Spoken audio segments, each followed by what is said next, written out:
Welcome back, Squatchers, and we are live once again right here in the great state of California. Home base is Sacramento. We are back after a week off. That's right. We've got a brand new camp of tips for stupid, a recycled Quasi that's pretty damn good, even if I do say so myself, and a bunch of news we missed out on last week, and some really, really creepy things coming out of West Virginia. That's where we are tonight, right there on the Squatchers Lounge podcast. Hello, everybody, and I am not going to fat finger this one. We are still live. I didn't click the wrong button. Woo! All right, everybody, we are talking about West by God, Virginia tonight. That's right. That's right there next to Virginia, close to North Carolina and South Carolina and Pennsylvania. It's close to a lot of stuff. The Appalachian Mountains basically run from lower Georgia, truthfully into the Ocala National Forest in Florida, all the way up into Canada. Blame Canada. That's right. It's one of the longest peaks and valleys, crests and valleys, hikes in the country. Is like 2,187 miles, if I'm not mistaken, is the Appalachian Trail. We'll be talking about that in just a little bit. I'm just a gigolo, and everywhere I go, people are always saying, hey, keep your day job. You're not a singer. Yeah, I hear what you're saying. Okay. Squash Detective Steve Coles put it up. It's been around. I knew it last week. Unfortunately, we were still having some conditions, but the Bigfoot lawsuit here in California has been withdrawn without prejudice, so it can be resubmitted. However, when the state looked at the official filings, they just went, yeah, you might want to hire somebody better than a paralegal and come at me a little later with this, bro, because you're not ready. Apparently the attorneys want them to stop the lawsuit and then rewrite it and then get a better attorney to go forward with the original filing. Otherwise they would have been eaten alive. And yeah, I mean, with the evidence that they're bringing forth to the table, there's no forensic evidence. There's no prints. There's no tracks. There's no hair. There's no saliva. Man, when I joined the police force, I thought there'd be semen everywhere. Apparently there's no semen, so they can't line that up with any semen databases either. Yeah, if he'd have splooshed on you, we'd have been able to catch him, but since he didn't, so yeah, God bless Claudia and her quest to make Bigfoot the thing, but good luck with that. We'll see where it goes from here. Hey, good news. Lion eats a poacher, leaving only his head at the South Africa Park.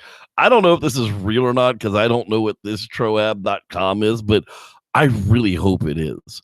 Poaching is a common practice all over the world. Poachers head to forests in the quest of poaching animals.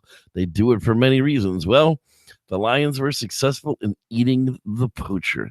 Yes, sir, Bob. Nom, nom, nom. Local authorities found the eaten man was a poacher. So there you go. Poach not, lest ye be poached. Speaking of getting poached, trans species man abandons his family to live naked in the forest as a squirrel. I shared some of this with some of the gang from the lounge earlier. I guess it was before last show got canceled. A man from Drysburg in Tennessee has always described himself as a squirrel stuck in a man's body and has been for years. A militant of the trans species movement.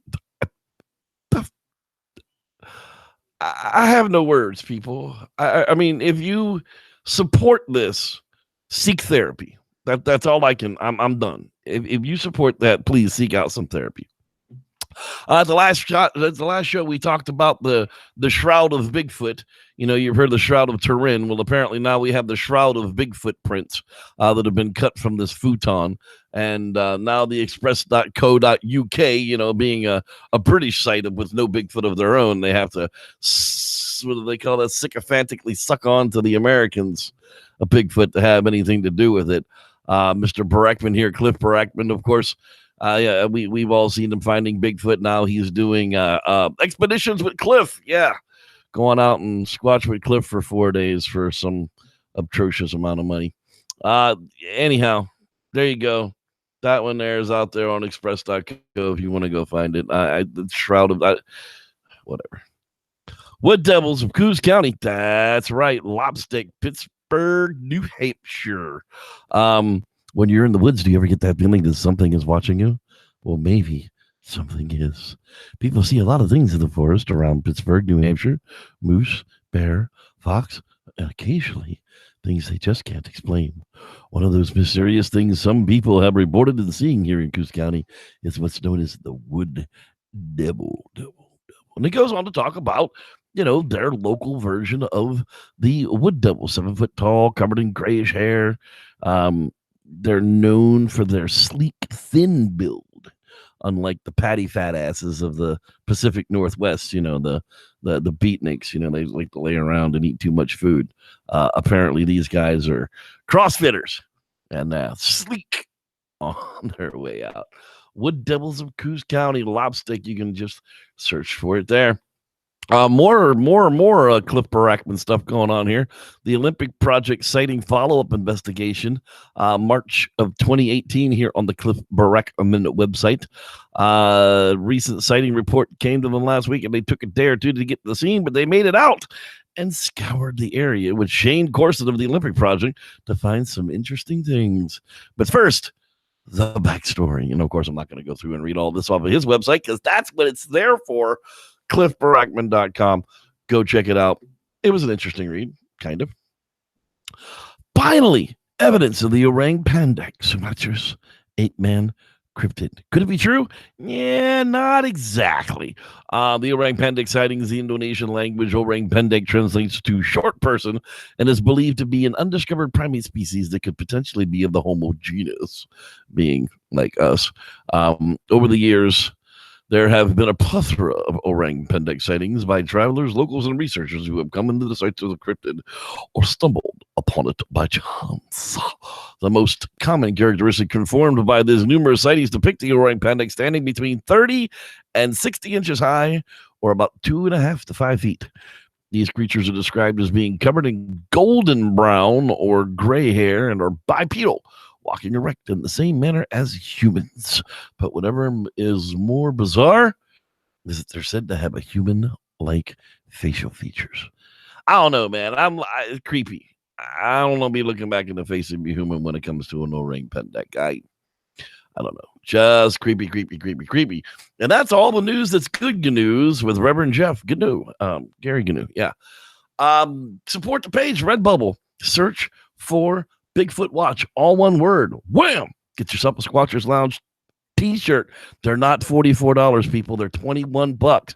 Make sure you go through and click on the t-shirts, like the unisex or the men's t-shirts or the classic tee. Yeah, any of that fancy stuff's going to cost money, and the lounge don't get any of that. So, if you just want a classic tee, they're $21. You can get a mini hoodie for like $39. Coffee mugs are under $20. There's all kind of stuff out there. Pictures, stickers, all kind of stuff. Speaking of that stuff, Mr. Dean Cooper becomes official Eldorado Bigfoot Watch member number 6. That's right. Our Quasi theorist got himself a Squatchers Lounge podcast sticker. Support the show. You become an official member, as well as another gentleman by the name. And he didn't give me permission to use it, so I'm kind of in a quandary here. I told him I was going to use it, but he didn't tell me no. Is that the same thing as a yes? I'm not really sure. But if you give me a moment, what the freak? I didn't do that. Sorry about that. Yeah. It'll let me actually open up the email and put that guy's name out there because it was cool. He bought one of all the stickers. He's like, I couldn't make up my mind which one I wanted, so I bought one of all of them. And they came out really nice. They are latex. You can move. You can put them on with some water, soapy water, move them around until they're just perfect, and then squeegee the water out of them and on your window, and they will be absolutely perfect. Well, this isn't going to work either. So, hey, it's going to be one of those days where it's just not everything goes the way you expect it to. Yeah, of course, that's going to do that to me too. It's one of them days, people. Anyhow, that's what's happening. That gentleman's name is Dan. There we go. I knew I'd find it. So, Dan F., you, my man, our official Eldorado Bigfoot member, number 7. Oh, God. Why did that feel like it was so damn difficult? I like I'm beating stuff up trying to get that out there. But hey, there we are. Redbubble.com, search for Bigfoot Watch. Whatever. All right, we are on to that time of the show where we get to listen to cool things. And the cool things we get to listen to are quasi theories from a quasi scientist. And our quasi scientist is Mr. Dean Cooper. So here, my friends, is a look back at St. Patrick's Day. And now, quasi theories from a quasi scientist with your host, Dean Cooper. X marks the spot. Last year, for the Squatchers Lounge podcast that was on Ash Wednesday, I explained why Easter is a movable holiday and how to figure out when it will occur. I quote myself. The reason is obvious. It is always on the first Sunday after the first full moon after the first day of spring. I also pointed out that since the beginning of spring and the beginning of fall are called the equinoxes, the length of day and night being equal on those days, and that the path of the solar ecliptic and the celestial equator make an X where they cross on the day of an equinox. I also explained that most of the pagan religions at the time had a spring fertility festival that was held around the spring equinox, and that nearly all had a god who was the son of a virgin goddess, whose father was the highest god in the local pantheon. Pagan, or paganus in Latin, means a rustic person, a person of little understanding, a hillbilly. These various sons of God, a few of which I listed in my quasi for last Christmas, entitled A Yuletide Rant, all died for the sake of their followers and subsequently resurrected. 3 days later was the popular timing. A whole lot of them were crucified, but the time of the slaying of the god was always on or near the spring equinox. So what is the point of crucifixion on that big cross in the sky? Why nail your God up there? The association of the son of the greatest God with the sun is a pretty obvious metaphor. But why would these ancient peoples, who were pretty damned advanced, considering building pyramids, aqueducts, roads, measuring the distance from the earth to the moon, the diameter and circumference of the earth, etc., why would they nail a god to the sky? Here's the quasi part. Behind all those pantheons, beyond the highest god, there was a limitless source of being, unformed, what Socrates called the good, the beautiful, the one without number. Not one without number in the sense countless, but since it is beyond any limit, cannot be described by numbers. Now, when that source of all things, called the Godhead by some Christian metaphysicians, and the Brahman by Hindus, decided, as the Hindu Vedas report, one am I, let me be many, it had to limit itself, make itself into a point, so to speak, so that there could be one and then many. You could say that it nailed itself to a cross so that its blood might become the life of the universe. But that's what the pagans said, and what do they know? You may read the text of this on my blog at bydean.com. That's BHAIDIN.com. Bydean.com. That's right. I can't spell it that way, but he just spelled it for you. So back it up and listen to it. He'll tell you how to get there again. Thanks, Dean. Love it, my man. All right. So now it is time for a brand new Camping Tips for Stupids. Go out to the Gone Camping channel, click subscribe, hit the bell, do all them good things, because dadgummit, that's the only way you'll know when new stuff goes up, and half the time it doesn't sound great here anyhow. So with that saying, there are little Camping Tips for Stupids. Camping Tips for Stupids. Tip number 62. Nature is beautiful and perfect, and you love going camping and sleeping outdoors under the stars, cooking your food on open campfires, and petting and loving and feeding all the cute woodland critters so you can all be best friends forever and ever.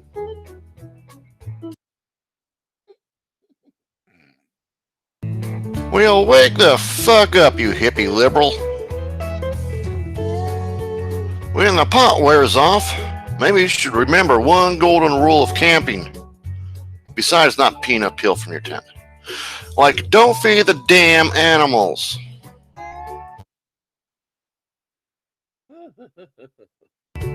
Mother Nature has a complex system in place for all of its flora and fauna. If an animal can't get itself food, it dies. And then it becomes food. It's Mother Nature's cruel way of population control and shit.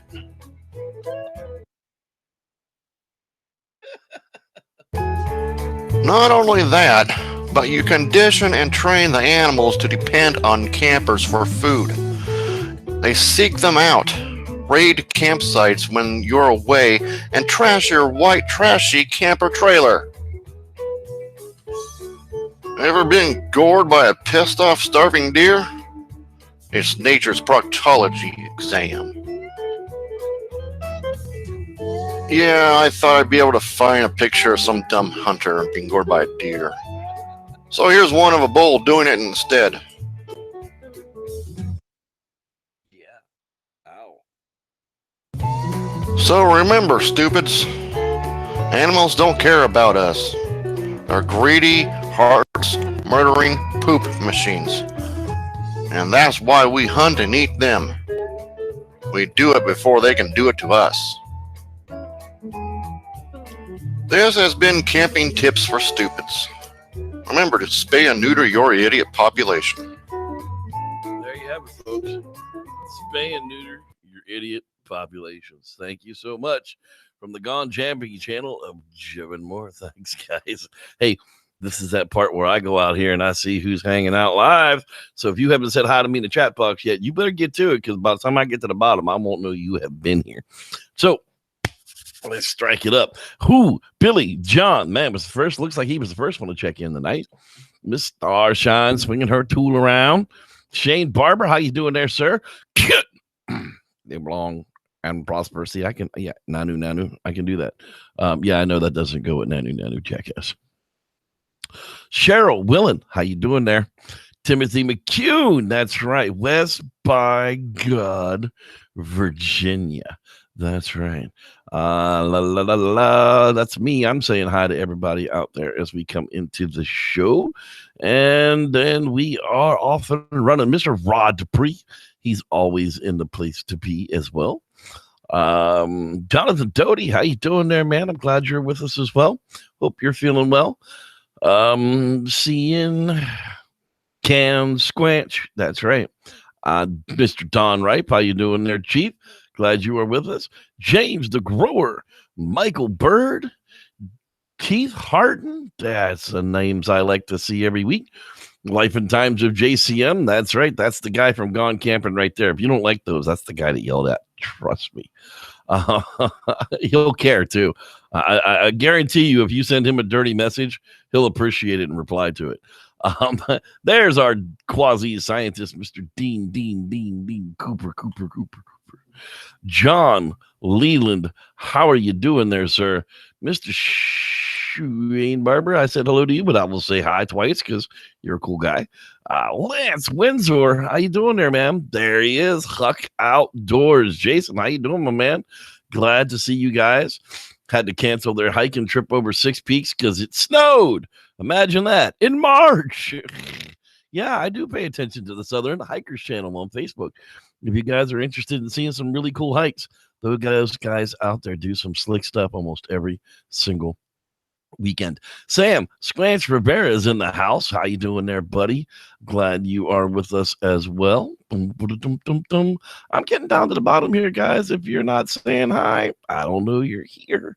Patrick Cassidy, Raymond Lopez, Rich K. How you doing there, champ? B. Footer, I saw you slam in there as well. Then we've got Gone Trapping and Dangerous Towman. Wow. How dangerous is to be a tow man around you?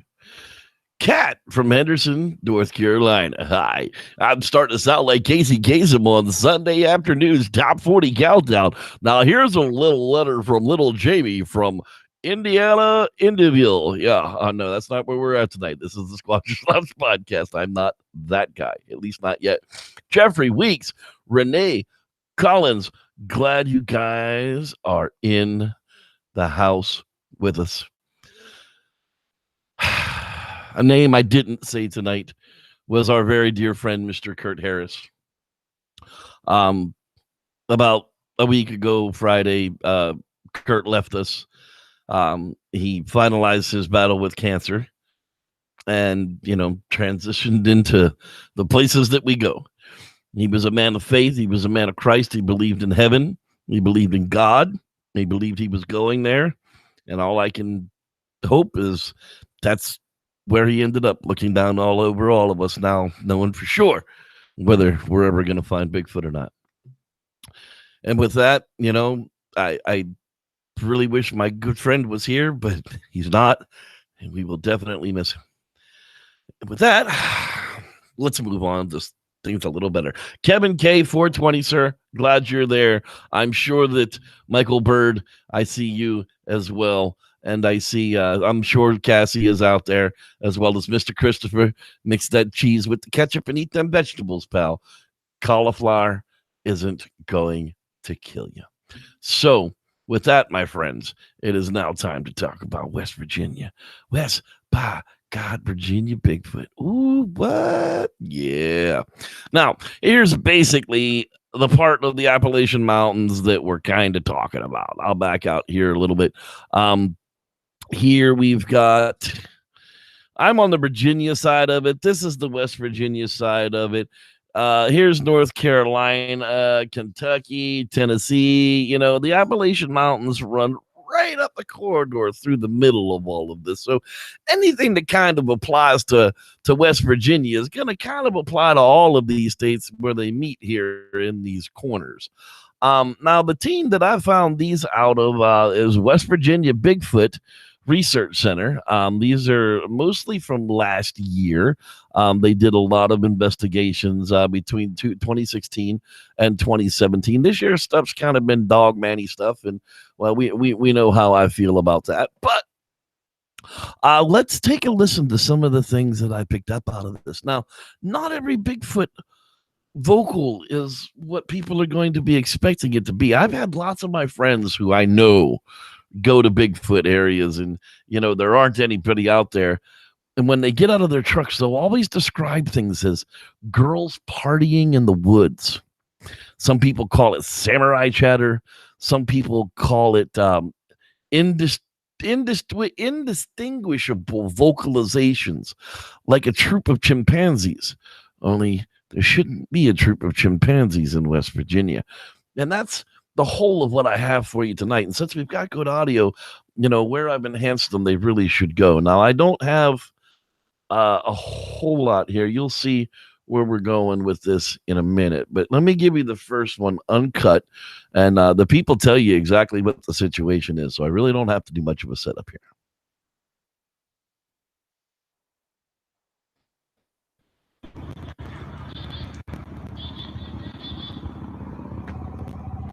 Hearing something strange coming from over by the river. We're walking the trails. Could be a type of a waterfowl, but I've never heard it.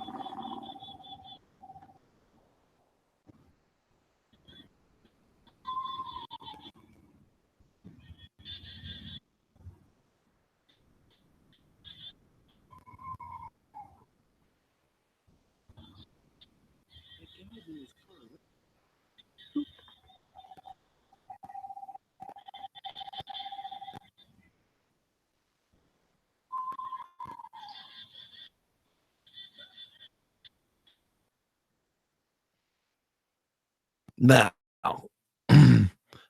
what was not evident was that one of those wasn't a bird, or at least not a bird that they could be recognized. I pumped it up quite a bit here. We should be able to hear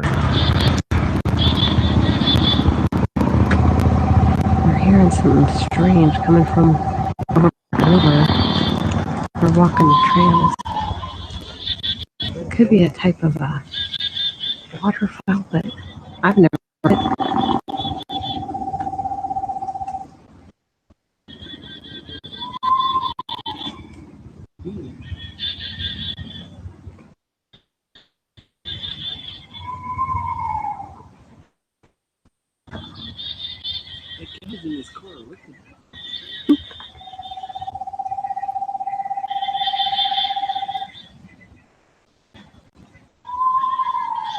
That's just the oddest.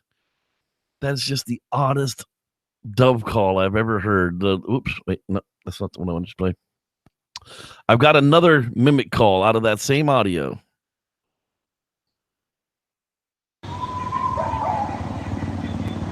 I've never heard that noise coming from the trails.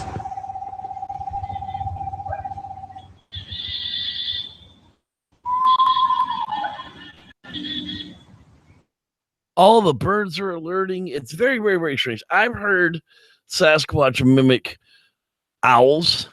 I've heard them mimic some other larger species of bird, but I've never really heard them try to echo a dove. But I have heard people out there talking about that they do that. Now these are those chimpanzee calls. Well, I don't know what the hell. We're going to take a listen to a good portion of this, and then I'll stop. But this is in the wild as the recording came out.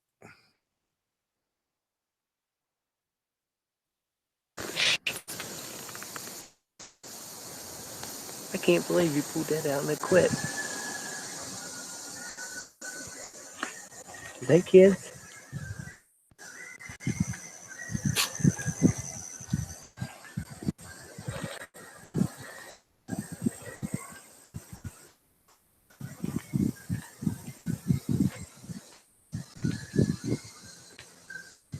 Now something is going off in the background in these things. I mean, something very, very loud is going off in the back, far enough away that the microphone's having a hard time picking it up. But when you enhance it, it becomes something like this.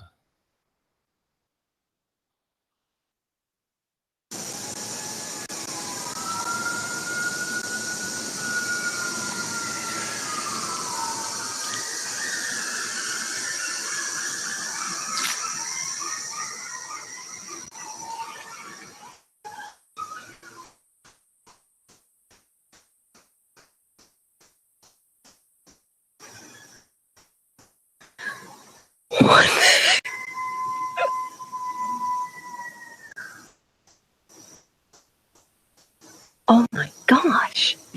This is insane. Is there like a whole group up there having a party?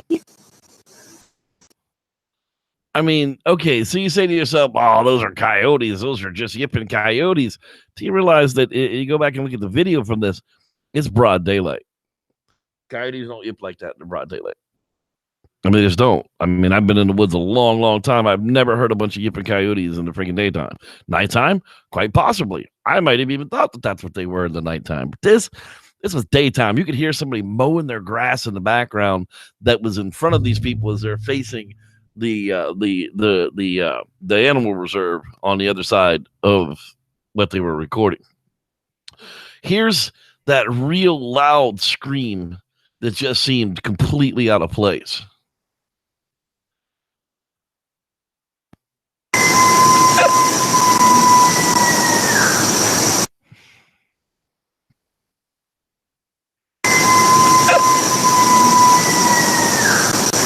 That was the one that went off, and the dude was like, "Yeah, let's get out of here." That flight or flight response, and he chose to want to get out of there. And I don't necessarily know that I blame him all that much. I'm going to go through here. Sorry, having a little bit of a resource problem. All right, and the last thing now here is out of that same file. And it sounds like it's literally trying to mimic something, and I can't quite make out what it is. Maybe you can.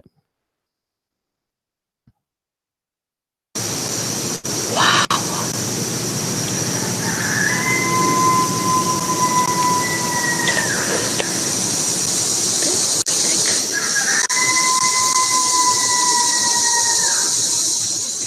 Something.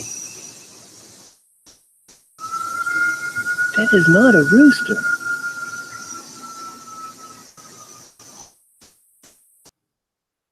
Tell me you can't picture like a 4-year-old Bigfoot with his big old hands up around his chops going, oh, when it comes out. Just listen to it. Wow.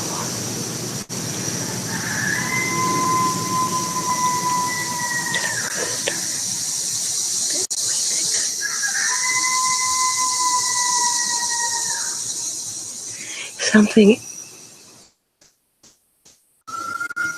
That is not a rooster.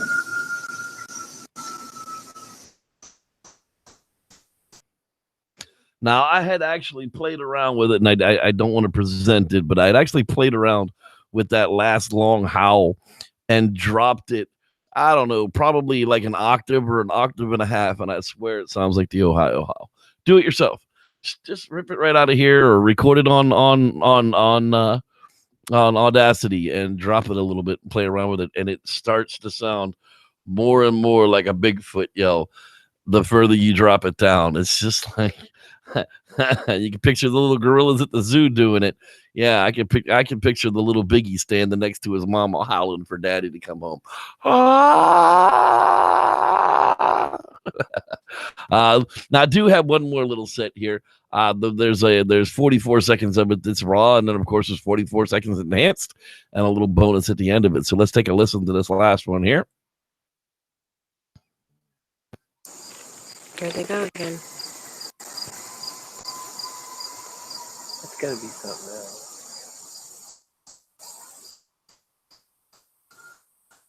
That long one again. Yeah. So let's take a listen to that. I'd enhance so that we can actually hear it. Here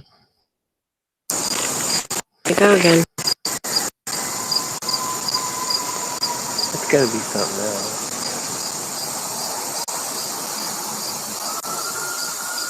That long one again. Yeah.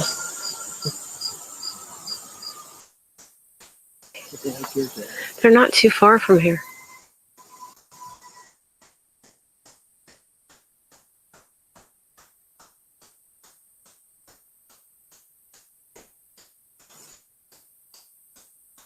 But this is right where I heard the huge tree snap the one time we went through here. Right up through this clearing. So they're having new activity in a place that they've had activity in the past, which lends it just a little more credence. And here's a last 23-second clip out of that same file.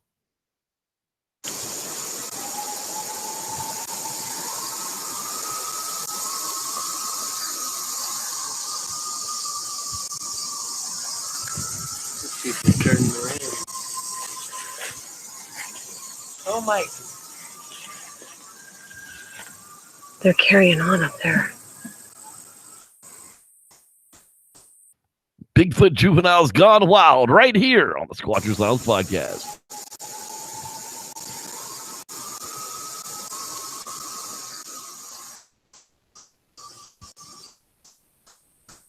People turning around. Oh my. They're carrying on up there.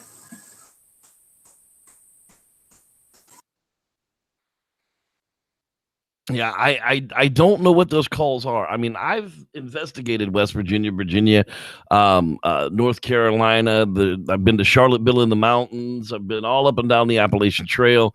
I've never heard those kind of creepy female or juvenile-ish type screams. They just don't.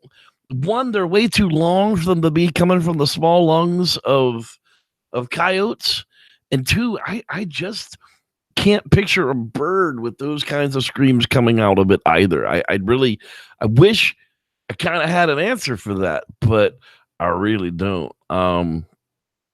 With that, Timothy, if you want to send me an audio, dude, you can send it to sloungepodcast@gmail.com, and I'll be glad to feature it here on the show for voices in the night, because this is definitely going to get us wrapped up for this edition of the Squatchers Lounge podcast for this week. I do have another real Bigfoot encounter for everybody to take a listen to. It's number 11, has something to do with the fish and game department. Oh, you say it does it? Are they hiding stuff? I don't know. SLoungePodcast at gmail.com is the email address.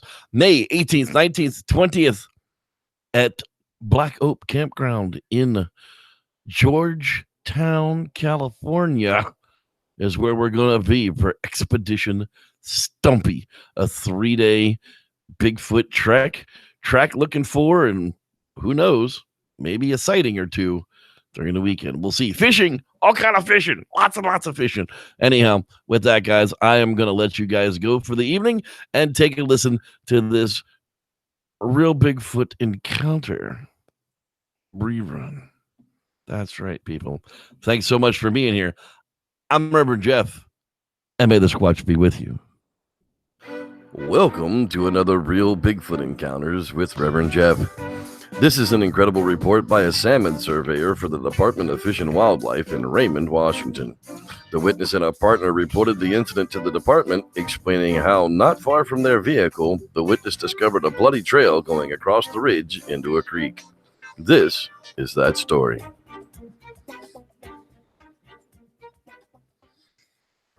It was Friday, April 20th. I was doing some salmon habitat surveys for the Department of Fish and Wildlife. My partner and I had gone up to do our steelhead index in Fall River. He had dropped me off at the 7,000 bridge to walk my half-mile section, while he drove to midpoint and walked the lower section where Boss Creek comes in. I finished my section of the stream, and I drove down to the 7083 to where the road ends to pick him up. It was probably around 11 or 11:30. I got out of the truck to pour myself some coffee when I heard this loud scream. I heard it twice, and it sounded almost like my partner was calling my name. I listened, and then I heard this strange animal cry. It sort of made a ruh, ruh, ruh sound. I could tell it was coming from down by the stream area. I thought possibly a bear cub or a bobcat. It was definitely in distress. Then I could hear the sound of rocks smashing onto the gravel bars, as if someone was picking up big boulders and smashing the rocks. I thought my partner may have found some large agates, and that's why he was calling me. We rock hunt this area all the time. But again, I heard the animal cry, rah, rah, and more rocks being smashed. I started to walk our trail about 30 feet away to see if I could see my partner or what was making the noise, when I could hear the brush crashing and some mumbling noise. I thought, who the heck is Tom talking to? Is someone down there killing animals?